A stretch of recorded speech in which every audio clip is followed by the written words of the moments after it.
चाय वाले लड़के ने तोड़ा घमंडी प्रोफेसर का घमंड।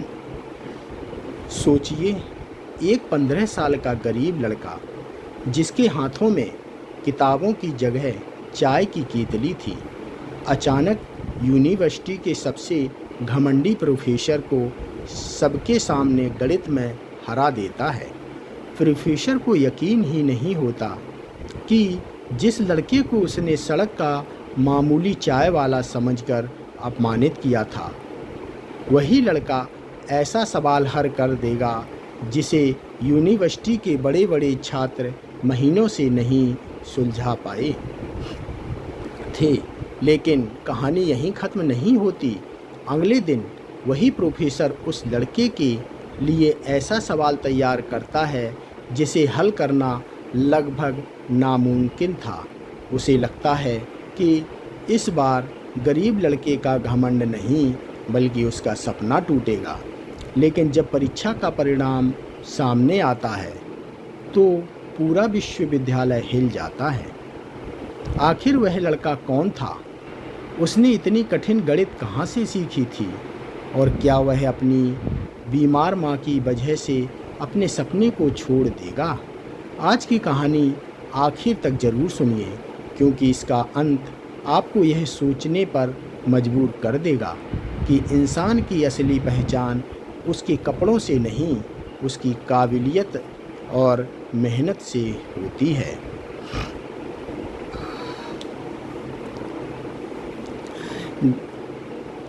गरीब चाय वाला और घमंडी प्रोफेसर। शहर की सबसे प्रतिष्ठित विद्यापीठ यूनिवर्सिटी के विशाल गेट के बाहर हर सुबह एक छोटी सी चाय की ठेली लगती थी। उस ठेली पर सिर्फ चाय और समोसे नहीं मिलते थे, बल्कि वहाँ बैठा 15 साल का नकुल अपने सपनों को भी गर्म रखता था। उसके कपड़े पुराने थे, जूते टूटे हुए थे और हाथ हमेशा चाय की गर्म केतली से झुलसते रहते थे। लेकिन उसकी आंखों में एक अलग ही चमक थी।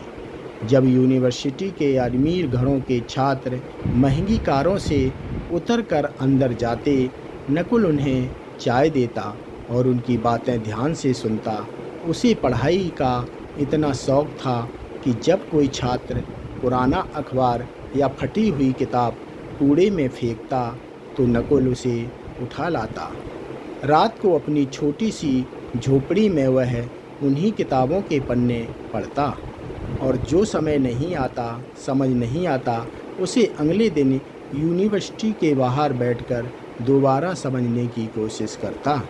उसे स्कूल जाने का मौका कभी नहीं मिला था, लेकिन ज्ञान पाने की उसकी भूख किसी विश्वविद्यालय के छात्र से कम नहीं थी।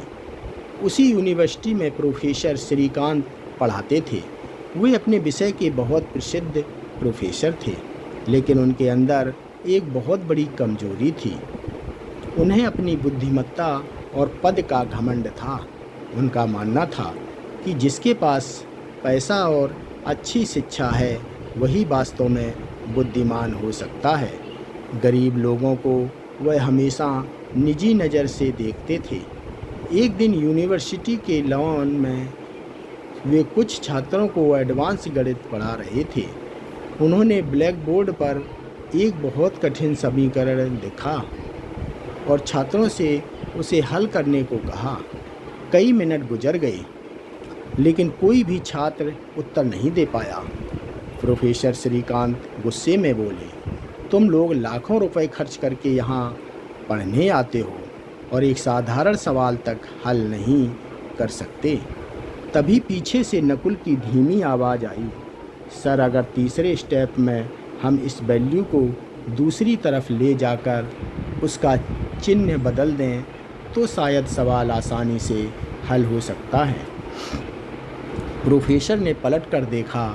उसके सामने एक चाय बेचने वाला लड़का खड़ा था। श्रीकांत जोर से हंस पड़े। उन्होंने कहा, तुम मुझे गणित सिखाओगे? वहाँ मौजूद छात्र भी हंसने लगे। प्रोफेसर ने नकुल को उसके मैले कपड़ों की ओर देखते हुए कहा, तुम्हारी औकात क्या है? तुम्हारा काम चाय बेचना है, यूनिवर्सिटी में पढ़ना नहीं। नकुल ने सिर झुकाने के बजाय शांत आवाज़ में कहा, सर, ज्ञान किसी के कपड़े देखकर अपना नियम नहीं बदलता। गणित अमीर और गरीब के लिए अलग नहीं होता। यह बात प्रोफेसर के अहंकार को चुभ गई। उन्होंने नकुल की तरफ चौक बढ़ाते हुए कहा, अगर तुम्हें इतना ही ज्ञान है तो आओ और यह सवाल हल करके दिखाओ। अगर सही कर दिया तो मैं मान जाऊंगा कि तुम्हारे अंदर कुछ है। नकुल ने चौक उठाया और ब्लैक बोर्ड के सामने खड़ा हो गया। पूरा लॉन शांत हो गया। नकुल ने कुछ सेकंड सवाल को देखा, फिर लिखना शुरू किया। पहले धीरे धीरे और फिर तेज़ी से उसने हाथ चलने लगे। वह हर स्टेप को इतनी स्पष्टता से लिख रहा था कि वहाँ बैठे छात्रों को समझ आने लगा कि वह सिर्फ उत्तर नहीं निकाल रहा, बल्कि सवाल के पीछे छिपी पूरी प्रक्रिया को समझ रहा है। कुछ ही मिनटों में उसने अंतिम उत्तर निकाल दिया। उसने चौक नीचे रखा और पीछे हट गया। पूरा बोर्ड समाधान से भर चुका था। प्रोफेसर श्रीकांत आगे बढ़े और एक एक लाइन देखने लगे। उनकी आंखों में अचानक हैरानी दिखाई देने लगी। उन्हें एक भी गलती नहीं मिली। नकुल का उत्तर बिल्कुल सही था। लेकिन प्रोफेसर अपनी हार स्वीकार करने को तैयार नहीं थे। उन्होंने कहा, यह तो तुम्हें पहले से पता होगा, कोई और सवाल हल करो। उन्होंने अपनी डायरी खोली और एक ऐसा कठिन समीकरण बोर्ड पर लिख दिया जिसे उन्होंने खुद कई महीनों से हल नहीं किया था। छात्रों के चेहरे पर डर था। नकुल ने सवाल देखा और इस बार वह कुछ देर चुप रहा। फिर उसने कहा, सर, इसमें पुराने तरीके से जवाब नहीं आएगा, इसे दूसरे तरीके से देखना पड़ेगा। उसने फिर लिखना शुरू किया। कुछ मिनट बाद उसने वही सवाल भी हल कर दिया। अब प्रोफेसर के चेहरे से घमंड गायब हो चुका था। तभी यूनिवर्सिटी के डीन डॉक्टर हरिशंकर वहाँ पहुँचे। उन्होंने बोर्ड देखा और नकुल से पूछा, तुमने यह सब कहाँ से सीखा? नकुल ने अपनी चाय की केतली उठाते हुए कहा, सर, रद्दी में मिलने वाली किताबों से जब लोग किताबें फेंक देते हैं तो मैं उन्हें ख़रीद लेता हूँ। रात में स्ट्रीट लाइट के नीचे पढ़ता हूँ। डीन उसकी बात सुनकर भावुक हो गए। उन्होंने नकुल से पूछा कि वह यूनिवर्सिटी में पढ़ना चाहता है या नहीं। नकुल ने जवाब दिया, सर, बहुत चाहता हूँ, लेकिन मेरी माँ बीमार है, मेरे पिता नहीं हैं। अगर मैं पढ़ने चला गया तो माँ की दवा और घर का खर्च कौन चलाएगा? यह सुनकर वहाँ मौजूद हर व्यक्ति चुप हो गया। डीन ने कहा, आज से तुम्हारी माँ के इलाज और घर के ज़रूरी खर्च की जिम्मेदारी यूनिवर्सिटी ट्रस्ट उठाएगा, लेकिन तुम्हें अपनी काबिलियत साबित करनी होगी। कल यूनिवर्सिटी की प्रवेश परीक्षा होगी। अगर तुम उसे पास कर गए तो तुम्हें छात्रवृत्ति मिलेगी। नकुल ने चुनौती स्वीकार कर ली। लेकिन दूसरी तरफ प्रोफेसर श्रीकांत के मन में अभी भी अहंकार जल रहा था। उन्होंने मन ही मन तय कर लिया कि वह ऐसी परीक्षा तैयार करेंगे जिसे यह गरीब लड़का कभी पास नहीं कर पाएगा। उस रात नकुल अपनी झोपड़ी में पहुंचा। उसकी माँ खांस रही थी। नकुल ने उन्हें पानी दिया और पूरी घटना बताई। माँ ने उसके सिर पर हाथ रखते हुए कहा, बेटा, कल परीक्षा सिर्फ यूनिवर्सिटी की नहीं है, बल्कि तू अपनी किस्मत से लड़ने जा रहा है।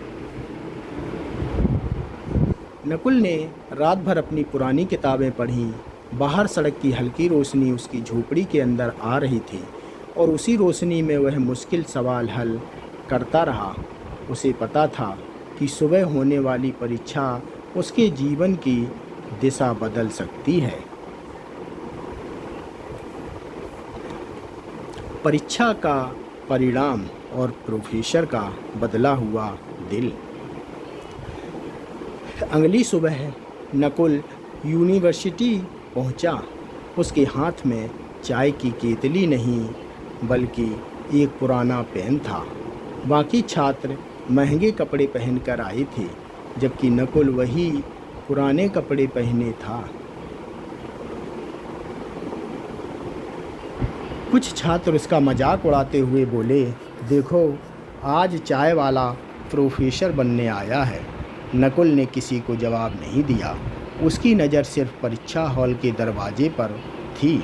अंदर प्रोफेसर श्रीकांत ने प्रश्न पत्र तैयार कर रखा था। उन्होंने जानबूझकर ऐसे सवाल रखे थे जिन्हें देखकर कई अनुभवी छात्र भी घबरा जाते।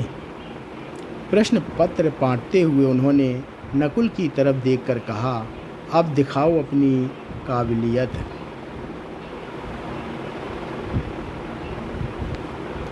नकुल ने पेपर देखा, कुछ क्षण तक शांत बैठा रहा और फिर लिखना शुरू कर दिया।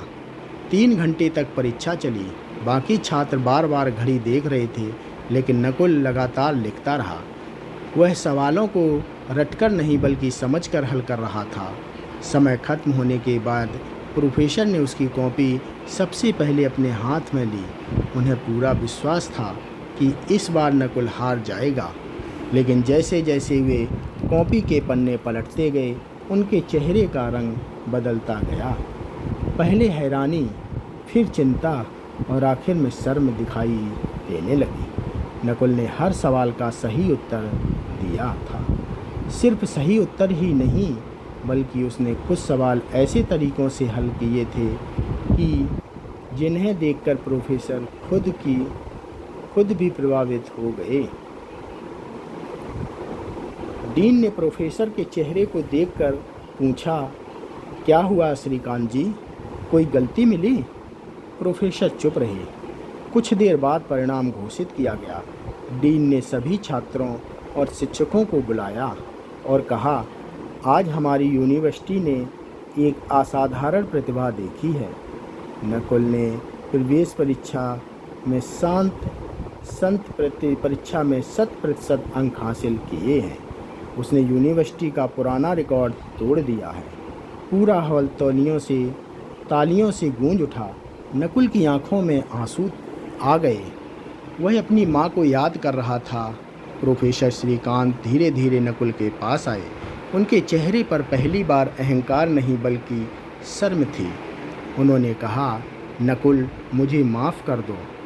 मैंने तुम्हें तुम्हारे कपड़ों से पहचाना और तुम्हारी प्रतिभा को देखने से पहले ही तुम्हें छोटा समझ लिया। आज तुमने मुझे गणित से ज़्यादा ज़िंदगी का बड़ा सबक सिखाया है। नकुल ने उनके हाथ पकड़कर कहा, सर, आप मेरे शिक्षक हैं। मैं आपसे नाराज़ नहीं हूँ। अगर आपने मुझे चुनौती नहीं दी होती तो शायद मुझे अपनी क्षमता साबित करने का मौका भी नहीं मिलता। यह सुनकर श्रीकांत की आंखों में आंसू आ गए। उन्होंने नकुल को गले लगा लिया। उस दिन एक गरीब चाय वाले लड़के ने सिर्फ एक परीक्षा नहीं थी जीती थी, बल्कि एक घमंडी प्रोफेसर का नज़रिया बदल दिया था। डीन ने नकुल को पूरी छात्रवृत्ति देने की घोषणा की और उसकी मां के इलाज का खर्च भी यूनिवर्सिटी ने उठाने का फैसला किया। नकुल की मां का इलाज शुरू हुआ और कुछ महीने बाद उनकी तबीयत पहले से काफ़ी बेहतर हो गई। समय बीतता गया। नकुल ने अपनी पढ़ाई में दिन रात मेहनत की। वह हर परीक्षा में अव्वल आता रहा। जिस प्रोफेसर ने कभी उसे सड़क का चाय वाला कहा था, वही अब उसके मार्गदर्शक बन गई। नकुल ने आगे चलकर गणित में कई बड़े शोध किए और देश विदेश में अपनी पहचान बनाई। लेकिन सफलता मिलने के बाद भी उसने अपनी पुरानी चाय की ठेली और फटी किताबों को नहीं भुलाया। उसने उन्हें अपने कमरे में संभाल कर रखा, क्योंकि वे उसे हमेशा याद दिलाती थी कि उसका सफ़र कहाँ से शुरू हुआ था। कई साल बाद उसी यूनिवर्सिटी में एक बड़ा कार्यक्रम आयोजित हुआ। मंच पर देश के जाने माने गणितज्ञ के रूप में नकुल को सम्मानित किया जा रहा था। सामने बैठे प्रोफेसर श्रीकांत तालियां बजा रहे थे। कार्यक्रम के बाद नकुल ने मंच से कहा, मेरी कहानी सिर्फ मेरी कहानी नहीं, यह उन सभी बच्चों की कहानी है जिन्हें लोग अपने कपड़ों, उनके कपड़ों, गरीबी या परिवार की स्थिति देखकर कम समझ लेते हैं। याद रखिए, किसी बच्चे के हाथ में चाय की केतली हो सकती है, लेकिन उसके दिमाग में पूरी दुनिया बदलने की क्षमता छिपी हो सकती है। उस दिन यूनिवर्सिटी के गेट के बाहर लगी एक छोटी सी पट्टी पर लिखा था, नकुल छात्रवृत्ति योजना उन प्रतिभाशाली बच्चों के लिए जिन्हें परिस्थितियों ने पढ़ने से रोक दिया। इस योजना से हर साल गरीब और प्रतिभाशाली बच्चों को मुफ्त शिक्षा मिलने लगी। नकुल ने अपनी सफलता को सिर्फ अपने तक सीमित नहीं रखा, उसने उन बच्चों के लिए रास्ता बनाए जो उसकी तरह हालात से लड़ रहे थे। और दोस्तों, इस कहानी की सबसे बड़ी सीख यही है कि गरीबी इंसान की परिस्थिति हो सकती है, उसकी पहचान नहीं। किसी के कपड़े पुराने हो सकते हैं, लेकिन उसके सपने पुराने नहीं होते। किसी के हाथ में चाय की केतली हो सकती है, लेकिन वही हाथ एक दिन दुनिया की सबसे बड़ी किताब लिख सकते हैं। इसलिए कभी किसी इंसान को उसके कपड़ों, काम या पैसों से छोटा मत समझिए, क्योंकि असली हुनर अवसर वही छिपा होता है जहां दुनिया देखने की कोशिश ही नहीं करती। अगर आपको नकुल की यह कहानी पसंद आई हो तो कमेंट में लिखिए, काबिलियत कपड़ों से नहीं होती, और बताइए अगर आप नकुल की जगह होते तो उस घमंडी प्रोफेसर को क्या जवाब देते। दोस्तों, ये कहानी यहीं पर समाप्त होती है। आप लोगों को इससे क्या शिक्षा मिली हमें कमेंट में ज़रूर लिखकर बताइए, और हमारे चैनल को लाइक एंड सब्सक्राइब ज़रूर करिए, जिससे हमारी आपके लिए नई वीडियो डेली आपके लिए ऐसे ही मोटिवेशन लाता रहूँगा। आप लोग ज़रूर